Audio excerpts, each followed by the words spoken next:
18 meter in the first 3 seconds and 22 meter in the next 3 seconds and 14 meter in the last 3 seconds. What is its average speed? आपल्याला काय काढायचे?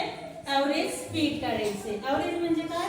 सरासरी speed काढायची. आता given बघा, given आपल्याला काय काय दिले? हे काय डिस्टन्स आहे? यस इज इक्वल टू हे फर्स्ट लिहू कारण की पहिला आहे. किती आहे?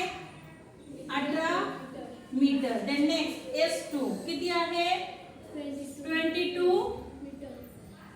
मीटर. नेक्स्ट S3 किती आहे? 40 मीटर. इथपर्यंत कोणाला काय अडचण आहे? नाही. ठीक आहे. नंतर काय दिलेलं आहे? T दिलेलं आहे. T1 इज इक्वल टू किती दिलेलं आहे? पहिला 3 सेकंड. नेक्स्ट T2 किती आहे? 3 सेकंड. लिहून घेऊ नका, अगोदर लक्ष द्या आणि नंतर मग लिहा, मी वेळ देते. दुसरा किती आहे? 3 सेकंड. नेक्स्ट T3 किती आहे? 3 सेकंड. लिहू नका, कोणी लिहू नका. इथपर्यंत सगळ्यांना समजलं? कोणाला काही अडचण आहे? ठीक आहे. बघा आपला फॉर्म्युला काय आहे? Speed is equal to total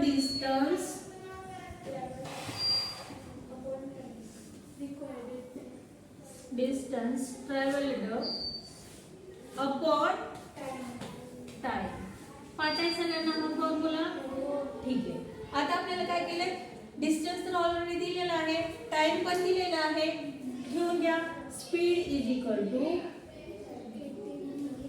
average speed is equal to 18 plus 22 plus 40.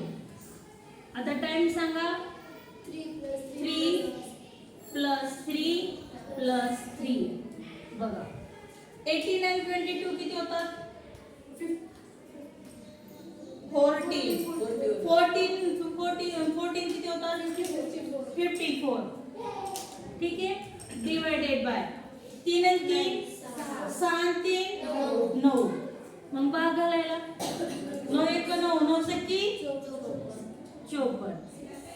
6 आला. Therefore average speed is equal to, मी तर ॲव्हरेज का घेतलं?